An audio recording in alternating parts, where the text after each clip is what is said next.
Good morning. Chapter 7, Reward and Punishment. All right, if we can be held morally responsible, the apportioning rewards and punishment seems appropriate.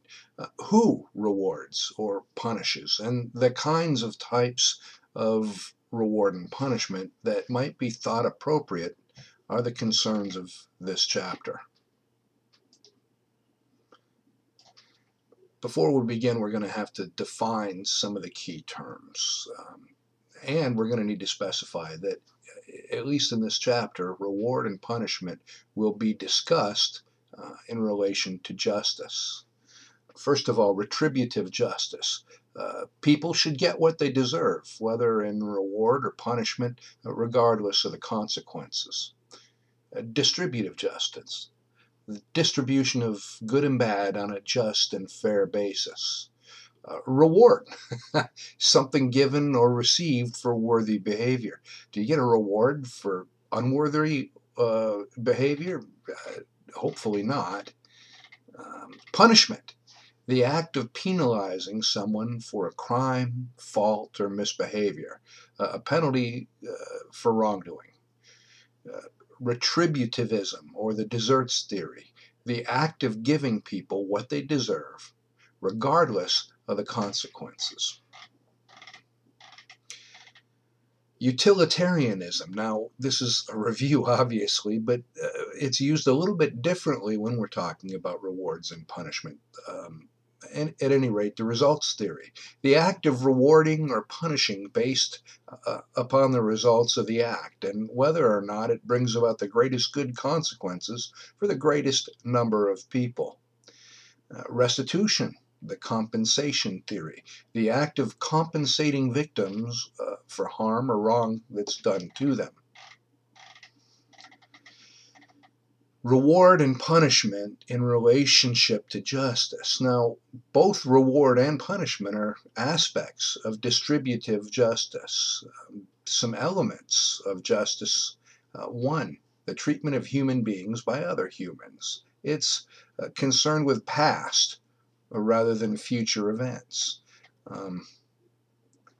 Anybody seen the movie Minority Reports? It's completely opposite of this. In Minority Reports, you are arrested, tried, convicted based on what you will do rather than what you have done. Concerned with past events, what has been done rather than what might be done or perhaps what will be done. Rewards and punishments, of course, they affect the future, but we are concerned primarily with the past here. Some more elements of justice. Individualistic rather than collectivistic in application. Comparative justice is different from collectivistic injustice, and that the former has to do with the way a person is treated in relation to another person. How should we distribute justice? Good and bad, right or wrong, reward and punishment on a just and fair basis. Now, we say that punishment should be individualistic rather than collective. Punishing groups can lead to injustice. It's been done quite a bit in the past. In the French army, and I think it was 1916, they had a problem with mutiny among the troops. And so the solution that the French government at that point came up with was to shoot 1 in 10. How did they come up with it? I guess they counted down. Boom! Well, 1, 2, 3, excuse me, 1, 2, 3, 4, 5, 6, 7, 8, 9, boom! And so on. Did it work? Yeah, to a degree. Everyone was too scared to continue the mutinies. Works to build morale, esprit de corps. Not in the case of the French army, but ask yourself this. Have you ever been punished? You're in a group, and you're punished for what one person. Coaches do this all the time. It happened in boot camp. Your company or your platoon is penalized because of the action of one person. And generally, that pulls the group together. You work with that one person until you've got a much stronger esprit de corps. But generally, when we talk about justice, we want to be punished for what we've done, not necessarily for what you've done or what someone else has done. It's morning, my normal coffee cup just wasn't big enough. Comparative justice deals with comparisons, comparisons of treatment in terms of rewards and punishment. Should your punishment be the same as a previous or future punishment? This is fairly important within our legal system. Um,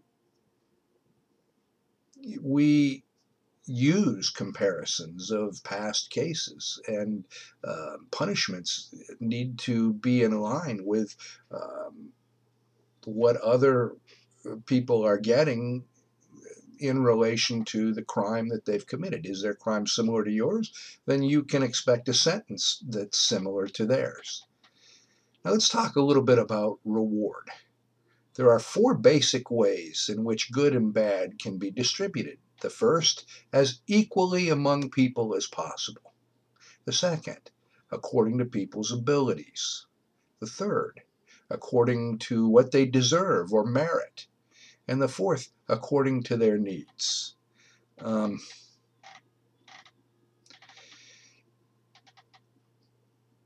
This can be a problem sometimes. Equal distribution, for instance, without regard to ability or merit. The textbook gives the example of the Swedish hospital in Seattle, Washington. Now we're talking about scarce medical resources. This method is difficult. In 1962, there were not enough kidney dialysis machines to treat the people who needed them. I was born in 1962, so the year is significant, at least for me. But the Swedish hospital set up two committees to deal with the problem of determining who would get treated and when. First committee was a medical panel made up of physicians, and their job was to determine. They took the list of people who supposedly needed treatment, and they were able to pare this list down to 30 names. These were people who desperately needed kidney treatment, dialysis treatment. That was the first committee. They came up with a patient list. The second was to choose which patient would be treated. This committee was made up of a variety of people, none of whom were physicians. Now, the first panel came up with 30 patients, and they were able to pare that list from 30 to 17. 30 to 17. So they started out with a huge list of patients, came up with 30 that needed treatment, and then after closer examination, they were able to narrow the list down to 17. Now, the problem is there's only room for 10 people to be treated. So the second committee had to decide which 10 would be treated, and they agonized over the decision. You can read case studies about this particular incident. The decision was difficult. Who is more important? What criteria do you use to try to make the determination? How do you measure a person's worth? They just couldn't make the decision. And the alternative to making a decision like this is to have some kind of a lottery, to draw straws, whatever, draw the names. So the problem with egalitarian method is that it ignores need, merit, ability, etc. Should those with differing aptitudes, with different skills or abilities be treated the same? Under this method, we would say, yeah, everybody is equal. But the question is, are people really equal? That is the question. Equality of consideration if they have other attributes, race, sex, religion, age, handicap. To what extent are these important factors? Are you going to discriminate because this person's black, or this person's Asian, or this person's white? Are you going to discriminate? Are men more important, or are women more important? What about the elderly? Oh, they're going to die soon anyway. They must not need it. Well, that's not fair. Handicapped. I love it when somebody says, well, you know, they're old, they've lived a good life, they're ready to die. I'm over 50, and listen, I am not ready to die. When I'm 90, I'll probably be saying, I'm not ready to die. Is anyone ever ready to die? I guess if you're in a lot of pain, but still, is it fair to determine that just because someone's older, then they must be ready to die? So, to what extent are these important factors? And it asks the question, are people truly equal? So, equal distribution on criteria for rewarding. Another thing you could do, you could base it on production, or what people produce, or what people achieve. This is often used. Uh, who's the top salesperson? You know, it's results based. The problem is it ignores effort, it ignores ability, and it ignores need. So quality and or quality production as a criteria for reward. Those who produce better or more should be rewarded accordingly. And if you're the top salesperson, then you may absolutely agree with this. And we actually base a lot of bonuses and things on production. Now, what about effort? Another criteria that can be considered is effort. The person who tries the hardest isn't necessarily the person who produces the most. How do you reward effort?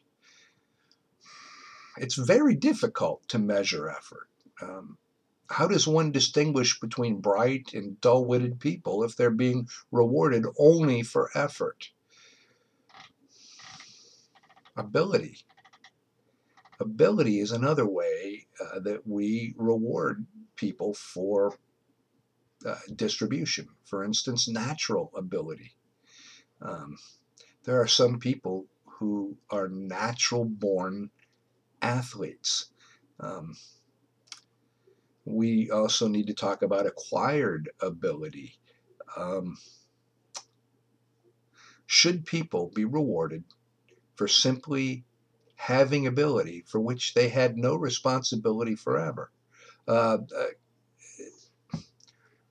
basketball player comes to mind, like Kobe Bryant, the guy, brilliant basketball player. But he's a natural. I mean, are we going to reward him simply for having natural ability over someone who works really, really hard to acquire that ability? This type of ability, acquired ability, may be actually more significant because often a great deal of money, time, and effort goes into acquiring skills. Let me give you an example of natural ability. I used to play a little bit of poker when I was in the Navy. And one time I got dealt 4 queens.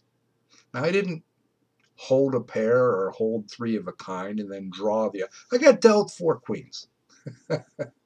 I didn't do anything. I sat pat and I raked in the pot. And when it was over, I'm going, oh, well done, well played. Oh, you're a skilled poker player.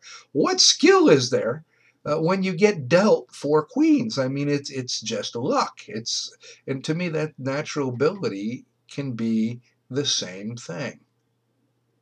So obviously, it's easy to say, well, we shouldn't reward natural ability on a higher basis than we reward acquired ability. But the fact of the matter is that we do, and we probably will continue to do that. One problem with both natural and acquired ability is the possibility that people may not use their abilities well, or they may not use them at all. For example, I used to love the San Diego Chargers. I still am a Chargers fan. I know I live in Minnesota and I should be a Vikings fan, but the Chargers were my team for a long time. I mean, we lived there for 30 years, for goodness sake. Now, I remember when they were looking for a quarterback and they had the opportunity to draft a couple of different people. They could have drafted Michael Vick, for instance, but they passed on Michael Vick and they went for this young man named Ryan Leaf. Most of you have probably never heard of Ryan Leaf because while he had tremendous ability, they gave him a $35 million signing bonus just to sign with the Chargers. Never played a series of downs, carried a clipboard. I think he's in jail now, because he didn't use his ability. And yet he was rewarded with a $35 million signing bonus. Should people with ability be rewarded even if they don't use their abilities well? Then there's distributing by need, a couple of different kinds, private and public. But private need describes a personal material needs of individuals who are poor and out of work, maybe disadvantaged. Should people be rewarded regardless of ability? Poverty is one aspect that what individuals need is a result of poverty. Now, what should be given? Money? Jobs? Scholarship? When considering scholarships, ask this question.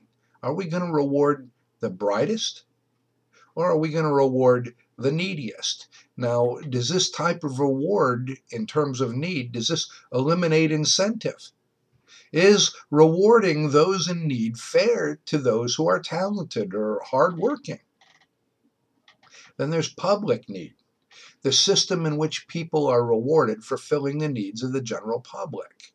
But which needs? Are we talking about individual or collective needs? Which of these are the most important, and how are we to decide?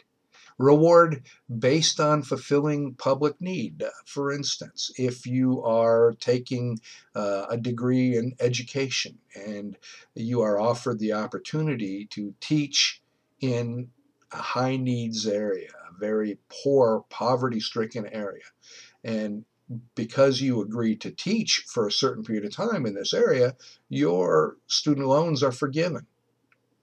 That's one method that's often used. The other would be, think about Kobe Bryant. How many millions, and Michael Jordan, how many millions of dollars has that guy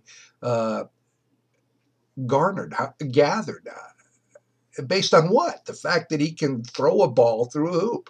How much does a policeman make, or a teacher, or a nurse? Should a basketball player receive greater rewards than a nurse? Now, it's not Jordan's fault or Bryant's fault because we give it to them.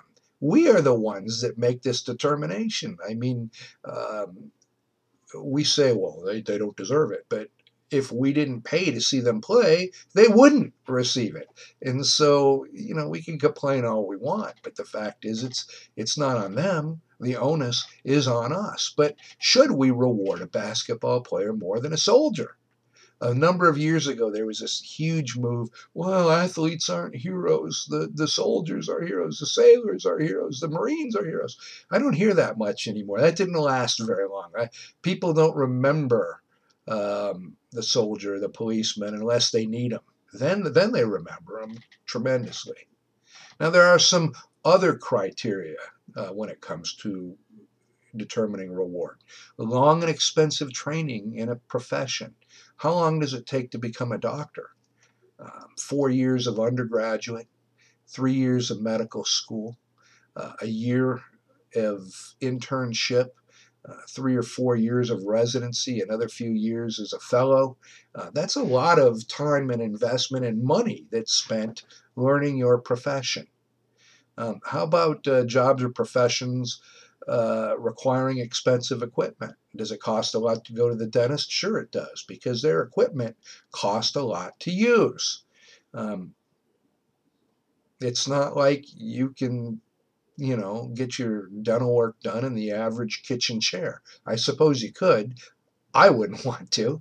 If the job is presents a lot of danger, then it's higher paid. If it's unpleasant, we pay our garbage people fairly well. Why? Who wants to do the job? I mean, it's an unpleasant job, and so the reward is commensurate. And then seniority. We take seniority into account when we determine wage or compensation. Now, there are some theories on how to reward. First of all, retributivist, or just desserts theory, states that people should be rewarded strictly on a basis of what they deserve or what they merit. Now, this is based on what they've done in the past. This is a non-consequential theory.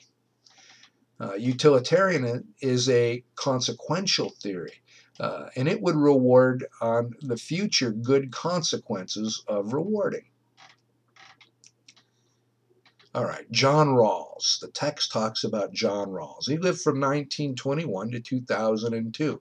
Now, in general, Americans acknowledge that there are a category of rights called natural rights. And these rights come from on high. They're given to you by a creator, a god or gods, whatever you want to acknowledge. Our founding fathers believed that they came from Creator God.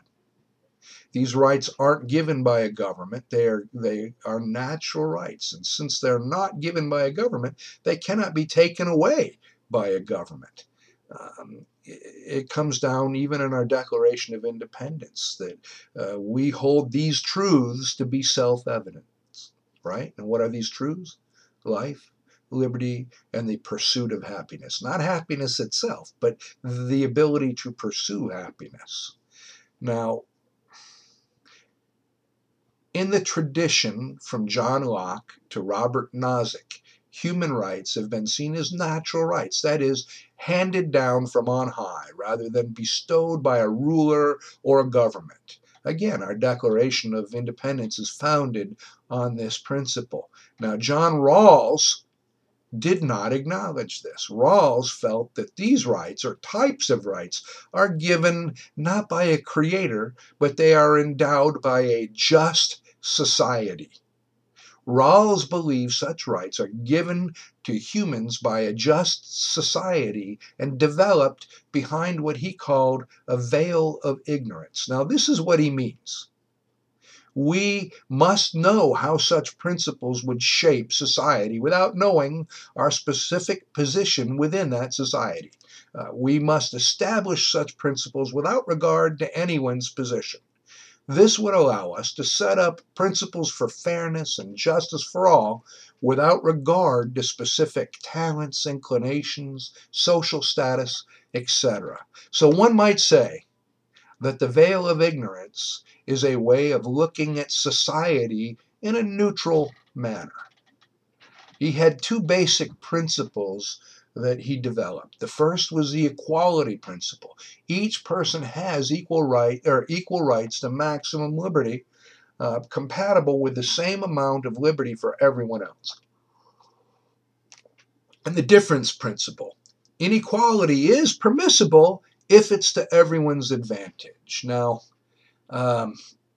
these principles together, Rawls felt, would create a just society and ought to be accepted, given that no one will know in advance how the principles will work for them. And while there are some truths, I mean, would this work? Yeah, on the surface of it, it would work. We'll discuss that more, the weaknesses of the position in just a moment. But let's talk about Robert Nozick. Nozick was a contemporary, 1938 to 2002. And while they had some similarities in their ideas, to Nozick's Well, Nozick was a libertarian, not a liberal. He sought to maximize individual liberty and to minimize or even eliminate violation of liberty by governments or by anyone else. He believed that the wealth of a society is the sum of an individual's wealth. Now, Rawls was considered to be a welfare liberal or a welfare capitalist, and he believed that the wealth of society is society's wealth, and that all members of society cooperating creating that wealth by making it possible for individuals to earn that wealth. Now, by doing this, they are able to accomplish this because of some mutually agreed upon fundamental rules of society. Now, at least according to the textbook, Dr. Thoreau says that this fits in well, Rawls' theory, with capitalism in democratic societies, based on ideals of liberal capitalism. I'm not sure what those ideals are. I'm not sure that the word liberal and capitalism even fit together, but that's what Dr. Thoreau says. Also allows freedom and just wealth distribution, provides a way to arrive at a just set of rules by the veil of ignorance, and it balances individual rights with the good of all. Now, the disadvantages. I would say it does not agree with the precept of capitalism. With all respect to Dr. Thoreau, I don't believe that it fits in at all, especially with the more conservative views of rights. I would question whether people can really operate out of a veil of ignorance. Is a veil of ignorance possible? Plus, it uses the words mutually agreed on. Who mutually agrees on these things? I'm reminded of the movie The Search for the Holy Grail. If you've seen it, you hear that, they're galloping on their feet and beating coconuts together to sound like a horse. And they come to a field, and Arthur says, "Old woman!" And nobody looks up. And he says, "Old woman!" And "I'm talking to you." And this fellow looks up. He says, "I'm not a woman, and I'm not old." And who are you to boss me around? And he says, "I am Arthur, your king." And the fellow says, "Well, I didn't vote for you." Well, you know what? No one asked me about the rules of society. I don't necessarily agree with the Occupy Wall Street movement, but nobody asked me my opinion. Nobody legislated based on my beliefs, or I might add on the Occupy Wall Street people's beliefs. So is a veil of ignorance truly possible? And the difference principle that they talk about, does the difference principle really operate successfully? Listen, in Russia, when they had communism, you know, it wasn't communism, it was totalitarianism because of human nature. And don't think that everyone was equal, because they were not equal. The Politburo wasn't equal. Even the athletes got special privileges and special apartments, and they shopped in special stores, and they got goods and services that weren't available to everyone. And so, is this really possible? And it also ignores other theories of fair distribution of wealth. And when we talk about distribution of wealth, how are we going to have what they call a fair distribution of wealth unless we dismantle everything that we already have? Are you willing to dismantle everything? It's true we have a problem. I just don't see what the solution is. Now we're going to move from rewards to punishments. Now, when we talk about a punishment, there are 4 requirements for a punishment. One, it must involve unpleasantness of some sort, or it's not a punishment. When I was a kid, I would be banished. Say I got a C in a class, then I would be grounded to my bedroom for 9 weeks, not allowed to play outdoors, not allowed to watch TV, anything. grounded to my room, which meant all I could do was study, or I didn't have a PlayStation or a TV or a telephone in my room. We didn't have those things in those days. My daughter had all of those things, and trying to punish her by sending her to a room wasn't really a punishment at all. So it needs to be unpleasant of some sort. Excuse me. Come here. Come here. You want up? Come on. This is one of my good friends, Precious Puppy. She just wants some attention. So I'll hold her while I talk. It must be imposed or endured for some reason. It must be imposed by some person or group that has duly constituted moral or legal authority. And it must be imposed according to certain rules or laws. So justice then is perhaps best served by law rather than private individuals. Why? Well, for at least two reasons. One, private punishment looks more like vengeance than punishment. I'm Batman. You know, did vigilantism look like it was punishment, or did it look like it was vengeance? I'm Batman, and public punishment is more amenable to justice being carried out. And so, get down, baby. Okay. Come here. You want up here? No, not you. Come here. Come here. This is my other friend. Let me introduce. Dun, dun, dun, dun, dun. Peanut. Most of our dogs are Doxy mixes or full Doxies, but Peanut is a Chihuahua, and she is new to our family. And so we're just trying to make her feel welcome. Some more theories of punishment. First of all, retributive theory states that punishment should only be given when it's deserved, and only to the extent that it is deserved. It's concerned with past rather than future events. Imposed because a crime has been committed, not for some social good to be achieved. Now, why does crime require punishment at all? I could think of two reasons. One, to reestablish balance of morality, the scale of justice. Some crimes cry out for justice. And then the second, to eliminate or set right advantages achieved by wrongdoers. We want to even the playing field. Now, there are, as always, some problems with desert theory. How do you match crime with punishment? Desert theory need not consider mercy or forgiveness, and these are important elements. Should a crime committed a lifetime ago be punished equally with the same crime committed yesterday? Should a mercy killing be punished the same as a cold-blooded, premeditated murder? Then we have, the problem of mercy. I say that mercy and forgiveness are important, but if a crime's been committed against you, if one of your family members has been murdered, you ask the question, should mercy be shown to criminals? And which criminals? To all? To some? To none? Or should retributivists stick solely to the deserts idea? Getting what you deserve.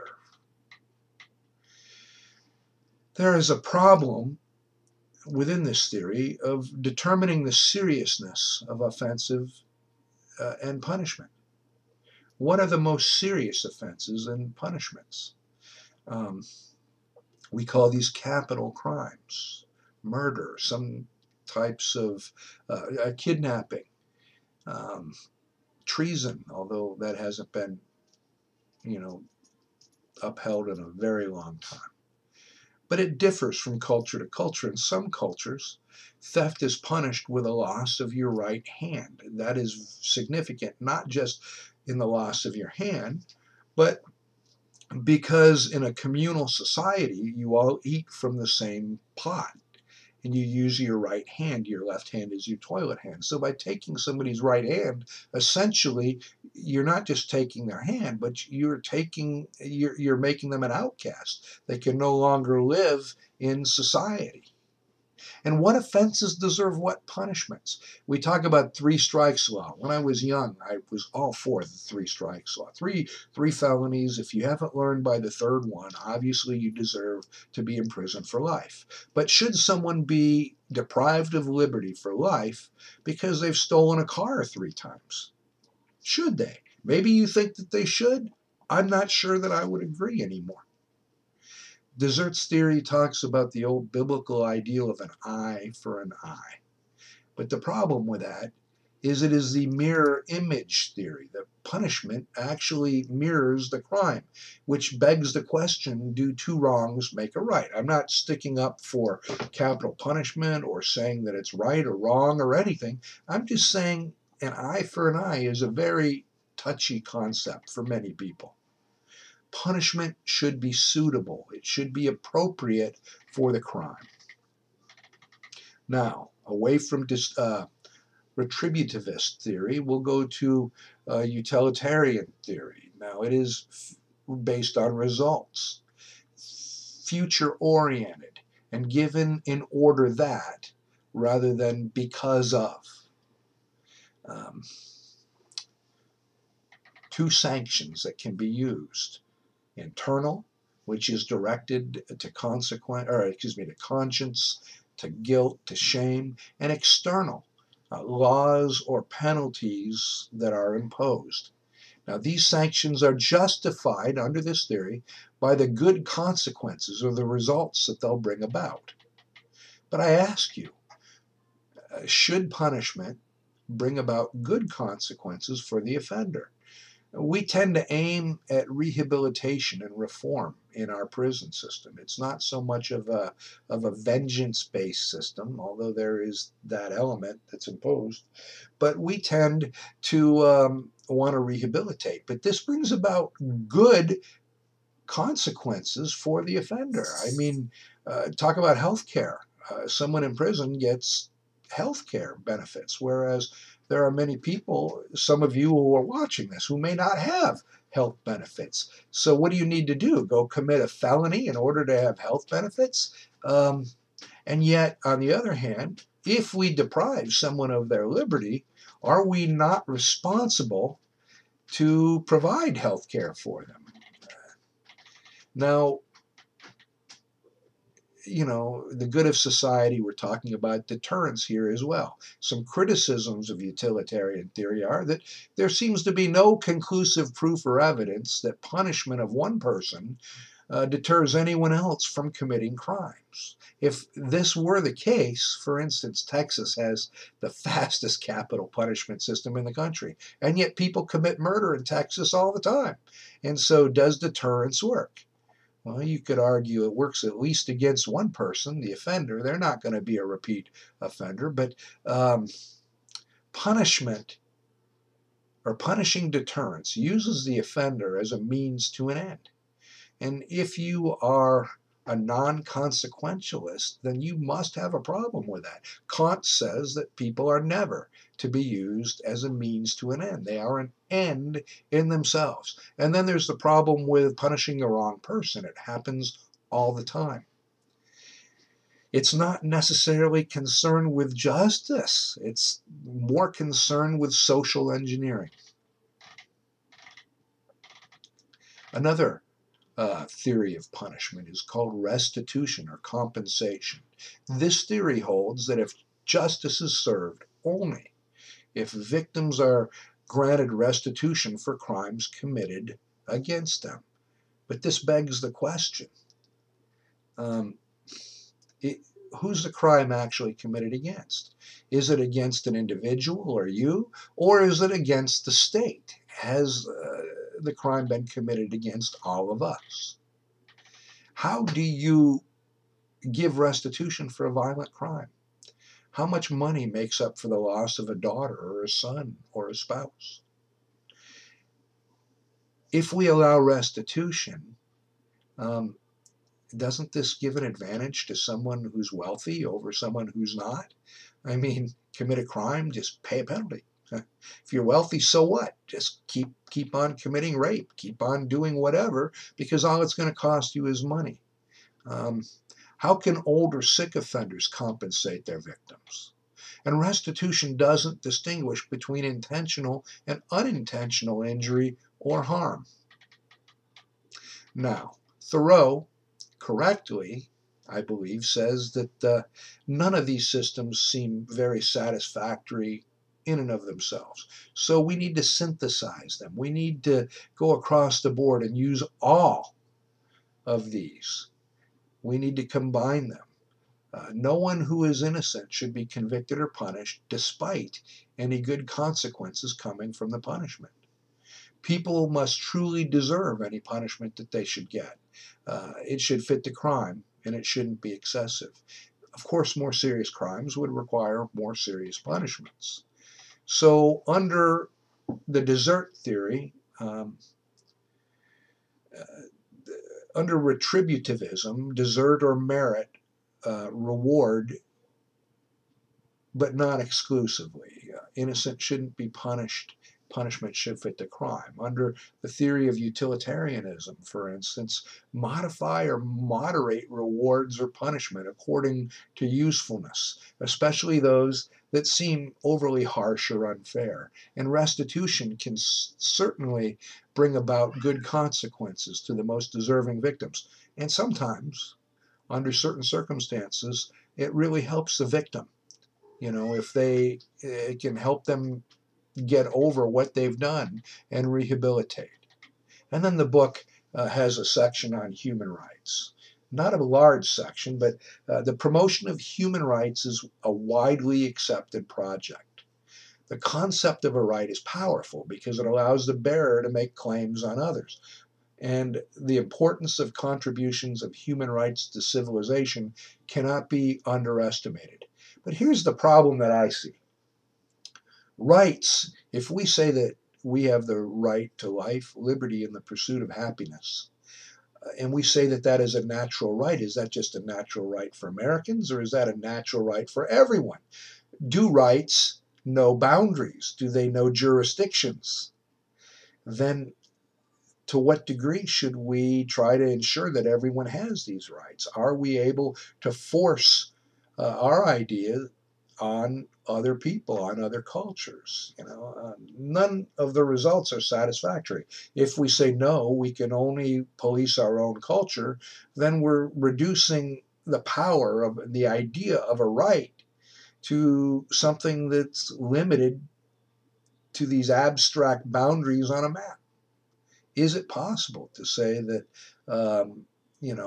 these are limited only to countries that have democratically elected governments? And believe me, a democratically elected government is no guarantee that rights will be enforced. But think about these things. It's quite a lot to take in, but that is chapter 7. Pretty soon I'll get chapter 8 up. Have a great and tremendous day.